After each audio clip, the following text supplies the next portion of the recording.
I've done a range of projects over 30 years.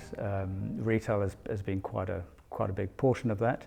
But then again, we've done commercial office, we've done all sorts of things. Haven't done an airport. It's always been a bucket list project. I think for most architects, it's probably a bucket list project. So hasn't really been much opportunity to do that in South Africa, except for now. So we're quite keen on that. What I've done particularly on this project is to make sure we don't do a vanilla airport solution. I mean, you see that all over the world. One airport generally tends to look like the other. Yes, they're modern buildings. Yes, they're very new, and in some instances, like Dubai, quite glitzy. We want to keep something quite international in standard, but from a design point of view that is rooted in its context. So we want to reflect that it is Cape Winelands.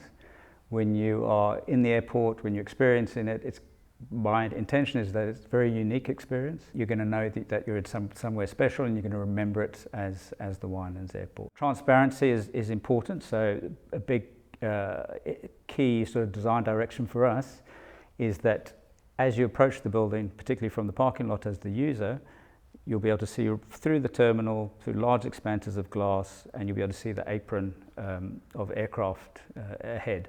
So it makes that whole connection between arriving and departing a lot more seamless and a lot more logical, rather than getting lost in a maze of sort of check-in counters, etc. The client's obviously very forward-thinking. I know he did insist that it's going to be carbon neutral, and I think he's trying to go for the first or only fully green airport in the world. The site's very interesting. I mean, I love the history of it as well. The fact that it was a Air Force base from the sort of Second World War, built by the British. So there's a whole history there, and initially that was kind of, when it was a much more low-key development, that's kind of the route we were thinking of.